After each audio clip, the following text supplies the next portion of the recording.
Hello दोस्तों, एक बार पुनः आप लोगों का दीपित 5 पर स्वागत है। आप लोग कैसे हैं? मैं आशा करता हूं आप लोग अच्छे होंगे तथा अपने अध्ययन कार्य में पूरी ऊर्जा और शक्ति से लगे होंगे।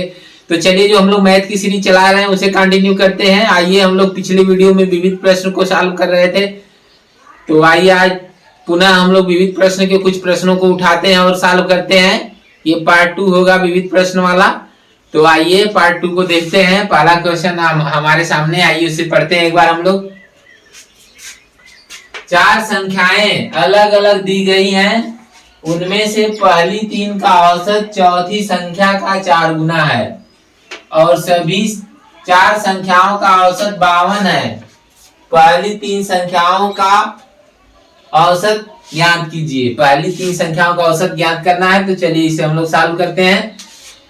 तो हम लोग क्या करेंगे, हम लोगों को दिया है कि पहली 3 का औसत, तो हम लिखेंगे पहली 3 का औसत बराबर 4 गुणे चौथी संख्या, 4 गुणे चौथी संख्या, 4 गुणे चौथी संख्या। तो हम लोग क्या करेंगे, यहाँ चौथी संख्या जो है इसको हम लोग इधर करें, पक्षांतर करके इधर लाएंगे तो हो जाएगा ये इसके बटे हो जाएगा चौथी संख्या। अब ये यहां से ये हट जाएगा और इसके बटे हम 1 मान सकते हैं, कुछ नहीं है तो 1 मान लेंगे। तब क्या होगा, ये देखिए चौथी संख्या का अनुपात ये मिलेगा और 3 संख्याओं का जो औसत है वह 4 मिलेगा। क्या मिल जाएगा? 4। अब 3 संख्याओं का औसत 4 दिया है और चौथी संख्या 1, चौथी संख्या 1 अनुपात है, तो उसके एवज में पहली 3 संख्याओं का औसत 4 अनुपात है। तो आइए, हम लोगों को और एक चीज दिया है कि सभी संख्याओं का औसत 52 है। सभी संख्याओं का औसत 52 है। तो हम यहाँ से हम क्या करें, देखिए पहली 3 संख्याओं का औसत जो है ना, यहाँ से हम पहली 3 संख्याओं का योग निकालेंगे। तो इसमें 3 से गुणा कर देंगे तो क्या हो जाएगा, पहली 3 संख्याओं का योग, तो 4 तिहाई 12। क्या हो जाएगा, पहली 3 संख्याओं का योग कितना हो जाएगा, 4 तिहाई 12, यानी 12 अनुपात। पहली 3 संख्याओं का योग कितना हो जाएगा, 12 अनुपात होगा और चौथी संख्या 1 अनुपात है। तो अब हमको ये भी दिया है कि सभी संख्याओं का औसत 52 है। तो औसत 52 है तो योग निकाल लें। योग क्या होगा, तो योग निकालेंगे तो 52 गुणे 4 योग हो जाएगा। अनुपात में देखिए सभी संख्याओं का योग क्या होगा, ये 12 अनुपात ए प्लस 1 अनुपात ए, तो कुल कितना हो जाएगा, 12 1 13 अनुपात, 13 अनुपात हो जाएगा। 13 अनुपात हो गया। तब हम यहाँ से हम क्या करेंगे, 13 से भाग देंगे तो 1 अनुपात का मान निकल जाएगा। ये टोटल ये जो मान आएगा, ये जो टोटल मान आएगा 52 गुणे 4, ये 13 अनुपात का मान है। कितने अनुपात का मान है, 13 अनुपात का मान है। तो 1 अनुपात का मान क्या हो जाएगा, 1 अनुपात का मान निकालने के लिए 52 गुणे 4 कर देंगे। 1 अनुपात का मान आ जाएगा 4 चौका 16 आ जाएगा। हमको निकालना कितना है, 4 अनुपात का मान। कितने अनुपात का मान निकालना, क्योंकि 3 संख्याओं का जो औसत है वो 4 अनुपात है। 4 अनुपात का मान निकाल लेंगे तो 3 संख्याओं का औसत आ जाएगा। 4 अनुपात का मान बराबर क्या हो जाएगा, 16 गुणे 4 बराबर 16 चौका 64। ये आंसर हो जाएगा। कौन सा विकल्प सही है, विकल्प ए सही है। कौन सा विकल्प सही है, विकल्प ए सही है। चलिए, इस तरह से पहला क्वेश्चन सॉल्व हो गया। अगला क्वेश्चन हम लोग देखते हैं। चलिए क्वेश्चन 2 हम लोग देखते हैं। आइए क्वेश्चन 2 को पढ़ते हैं एक बार बढ़िया से। क्वेश्चन 2, किसी कक्षा में सभी छात्रों की औसत लंबाई a सेमी है। इनमें से 10 छात्रों की औसत लंबाई b सेमी है और शेष छात्रों की औसत लंबाई c सेमी है। कक्षा में छात्रों की संख्या ज्ञात कीजिए। एसएससी सीजीएल टियर 1 1/9/2016 को एक प्रश्न पूछा था, 4 ऑप्शन भी दिया है। चलिए इसे सॉल्व करते हैं हम लोग। तो आइए देखते हैं हम लोग क्वेश्चन को। क्वेश्चन दिया है जो सभी छात्र हैं, सभी छात्रों की औसत लंबाई कितना है, ये सेमी है। तो सभी छात्रों की संख्या भी पूछ रहा है और सभी छात्रों की संख्या ही नहीं मालूम है, तो मान लेते हैं कि यक्स है। कितनी है छात्रों की संख्या, यक्स है। तो यक्स में ये छात्रों की संख्या है, संख्या में जब औसत से गुणा कर देते हैं तो योग आ जाता है। तो ए से गुणा कर देंगे तो क्या हो जाएगा, ये योग आ जाएगा, यक्स छात्रों का योग आ गया। फिर क्या करेंगे आगे, फिर कह रहा है कि 10 जो यक्स छात्र हैं इसमें से 10 छात्रों की औसत लंबाई कितना है, 20 सेमी है। तो 10 की भी संख्या 10 है, 10 गुणे b कर देंगे तो 10 का योग आ जाएगा। ये 10 छात्रों का योग आ गया 10 गुणे b।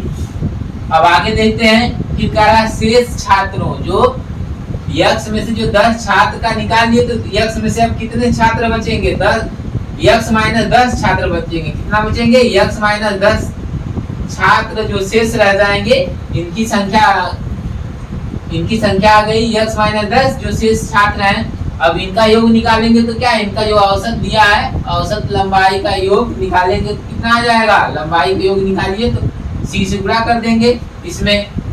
अब हम देख रहे हैं कि ये टोटल छात्रों का है, ये 10 का है और ये 10 के अलावा जो है उनका है। तो हम जान रहे हैं कि इसके बराबर क्या होगा, इसको और इसको जोड़ के कर सकते हैं। हम कहते हैं यक्स गुणे ए या यक्स ए लिख सकते हैं, बराबर क्या हो जाएगा, ये हो जाएगा 10b। अब देखिए ये जो है ये गुणा करके लिख सकते हैं, ये क्या लिखेंगे, c का इसमें गुणा करेंगे तो क्या हो जाएगा, धन इसे लिखेंगे ना, तो गुणा करके लिखिए। c का x में गुणा करेंगे तो यक्स c हो जाएगा, ऋण c का 10 में गुणा करेंगे तो 10c हो जाएगा।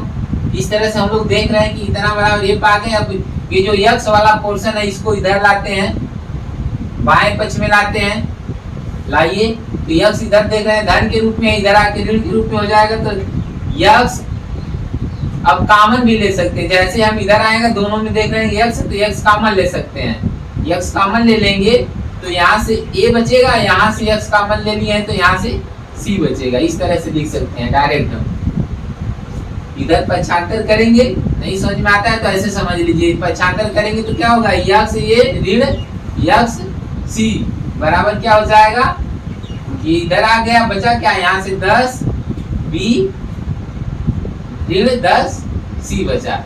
अब हम देख रहे हैं यहाँ से यक्स कॉमन लेंगे तो क्या हो जाएगा, a ऋण c होगा, और यहाँ से 10 कॉमन लेंगे तो क्या हो जाएगा, b ऋण c हो जाएगा। अब यक्स की वैल्यू निकालना है, यक्स बराबर तब क्या हो जाएगा, यक्स बराबर हो जाएगा 10 कोष्ठ में b माइनस c बटे, ये देखिए यहाँ गुणा के रूप में, इधर आके बटे के रूप में, बटे के रूप में है तो इसको हम ऐसे भी बटा कर सकते हैं, ये वाला बटा ऐसे कर लीजिए, a ऋण c। बस यही हमारा आंसर है। देखिए कौन सा विकल्प सही है, विकल्प डी सही है। इसको बड़े कोष्ठक में ऐसे लिख दिया है, इतना पोर्शन को बड़ा वाला कोष्ठक लगा दीजिए ऐसे, और फिर ब्रैकेट में इसको लिख देंगे, ये बटा का निशान लगा के a ऋण c ब्रैकेट। बस यही हमारा क्या हो जाएगा, आंसर हो जाएगा। इस तरह से कौन सा विकल्प सही है, विकल्प डी सही है। ठीक है, समझ में आ गया। क्या करना था, योग निकाल लेना है। सबसे पहले यक्स छात्र था, यक्स का योग निकालेंगे, यक्स गुणे हो जाएगा, फिर 10 का अलग से निकालेंगे, 10 गुणे भी हो जाएगा, जो शेष बचेंगे यक्स माइनस 10 उनका निकालेंगे तो यक्स माइनस 10 गुणे c हो जाएगा। फिर कर देंगे इन दोनों को जोड़कर इसके बराबर कर सकते हैं, क्योंकि ये भी इन दोनों को जोड़ेंगे तो ये टोटल यक्स छात्र हो जाएंगे, ये अलग से यक्स छात्र का दिया है तो दोनों बराबर कर देंगे। बराबर करके यक्स वाला पक्षांतर करके इधर करेंगे, कॉमन ले लेंगे, उसके बाद इधर से ये गुणा के रूप में इधर कर देंगे, भाग के रूप में, आंसर आ जाएगा। ठीक है, इस तरह से कौन सा विकल्प सही है, विकल्प डी सही है। चलिए अगला प्रश्न हम लोग देखते हैं।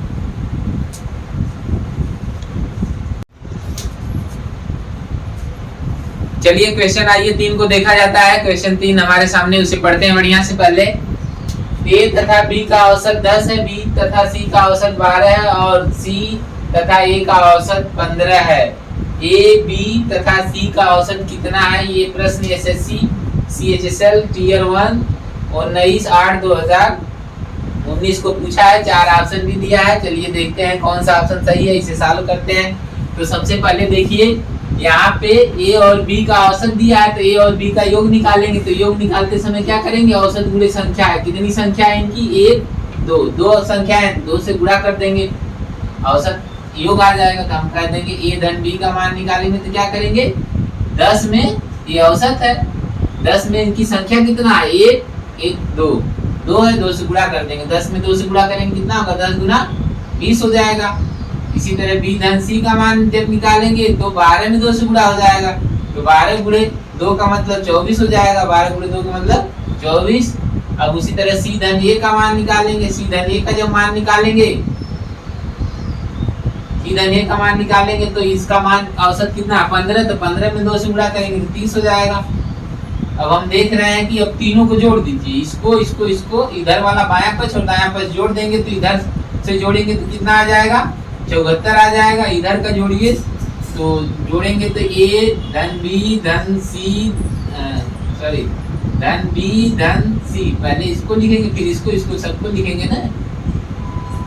देख रहे हैं कि 2 बार ए आएगा, 2 बार बी आएगा, 2 बार सी आएगा, तो 2 ए धन बी धन सी बराबर क्या हो जाएगा 74।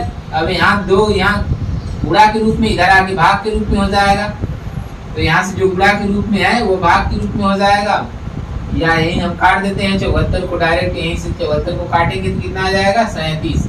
ए धन बी धन सी का मान कितना आ गया 37। अब ए धन बी धन सी का योग 37 आया है ना।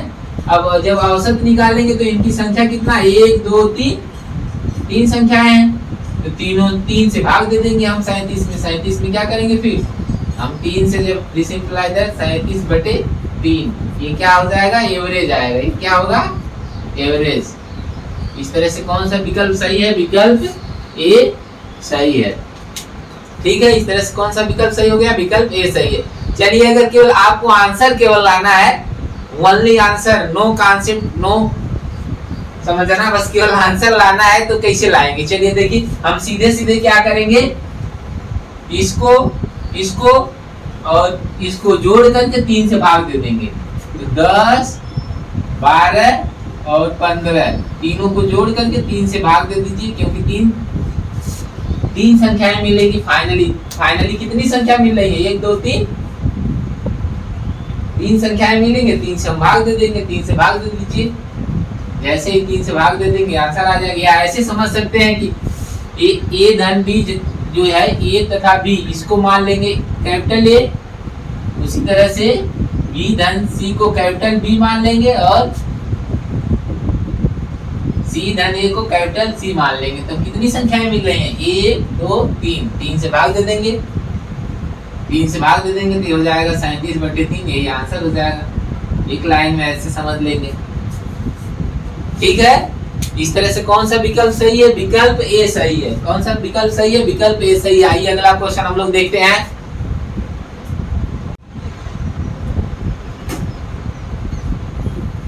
चलिए आइए क्वेश्चन 4 हम लोग देखते हैं। क्वेश्चन 4 हमारे सामने, उसे एक बार पढ़ते हैं, पढ़ लीजिए बढ़िया से एक बार। क्वेश्चन 4, ए बी तथा सी का औसत 9 है, बी तथा सी का औसत 10 है, ए का मान कितना है। एसएससी एमटीएस 5/8/2019 को एक प्रश्न पूछा हुआ था, 4 ऑप्शन भी दिया है, इसमें से कोई एक ऑप्शन सही। आइए हम लोग इसे देखते हैं।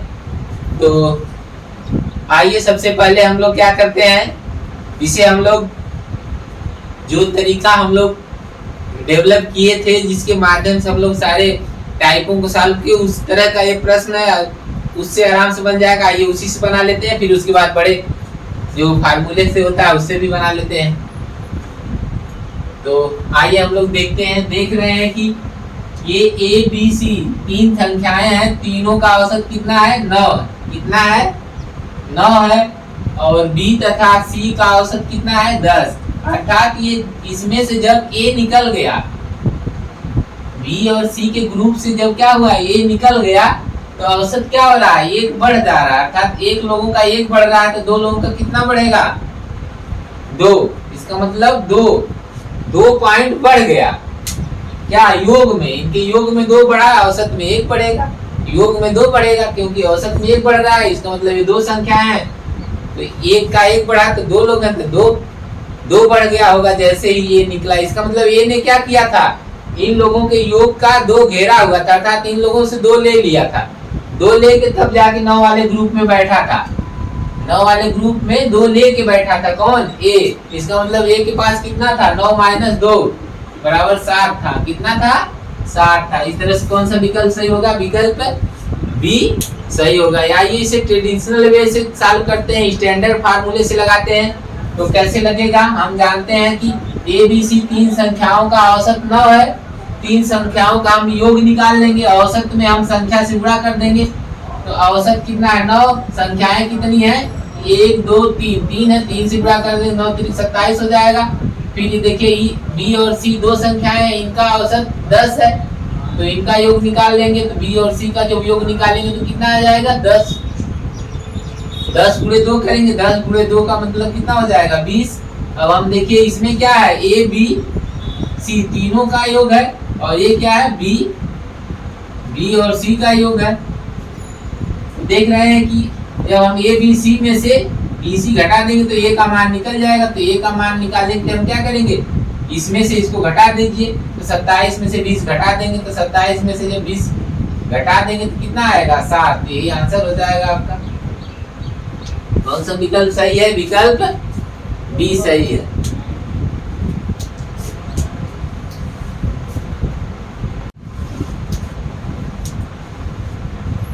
चलिए आइए क्वेश्चन 5 हम लोग देखते हैं। क्वेश्चन 5 हमारे सामने एक बार पढ़ते हैं पहले।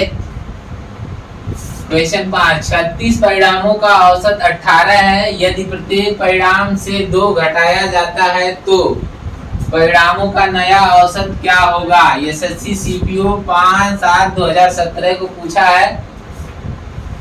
तो 4 ऑप्शन भी दिया है। तो आइए इसे हम लोग सॉल्व करते हैं। तो ध्यान दीजिए, ये कह रहा है कि 36 परिणामों का औसत 18 है, प्रत्येक में से हर परिणाम में से 2 घटाया जा रहा है। तो कह रहा है कि नए परिणाम जो आएंगे घटाने के बाद उनका औसत क्या होगा। तो ध्यान दीजिए, पिछली वीडियो में हमने इसी तरह एक प्रश्न बताया था जिसमें प्रत्येक में जोड़ा जा रहा था। तो हम क्या कर रहे थे कि डायरेक्ट औसत में जितना प्रत्येक में जोड़ा जा रहा है उतना ही औसत में भी जोड़ देते थे और हमारा उत्तर आ जाता था। तो सेम वही प्रोसेस है। यहाँ क्या करना है? सब में से घटाया जा रहा है, इसलिए औसत में से डायरेक्ट 2 घटा देंगे, हमारा नया औसत प्राप्त हो जाएगा। तो हम क्या करेंगे? चूंकि सबके साथ 2 घटाया जा रहा है सब में से, इसलिए औसत में से भी 2 घट जाएगा। तो हमारा जो आंसर आएगा 18 - 2 = 16। क्या हो जाएगा? 16 आंसर हो जाएगा। कौन सा विकल्प सही है? विकल्प बी सही है। ठीक है, इस तरह से हम लोग ये 5 प्रश्नों की सीरीज को कंप्लीट करते हैं यहाँ पे। और 5 प्रश्न हम लोग अच्छी तरह से देख लिए हैं। मुझे आशा है कि आपको ये 5 प्रश्न अच्छे से आ गए होंगे समझ में। यदि नहीं समझ में आए तो वीडियो को एक बार और देख लीजिएगा रिपीट करके, आपको सारे प्रश्न अच्छी तरह से आ जाएंगे। फिर इस तरह के प्रश्नों को अपनी बुक से ढूंढिएगा और बनाइएगा। आप पूरी तरह से अच्छी तरह से बना लेंगे, मुझे पूरा विश्वास है। ठीक है, तो इस तरह से आपको वीडियो अगर अच्छा लगा है तो वीडियो को लाइक करिएगा, शेयर करिएगा तथा चैनल रिपीट 5 को जरूर सब्सक्राइब करिएगा। ओके, आप सभी को बहुत बहुत धन्यवाद। Best of luck. Thank you.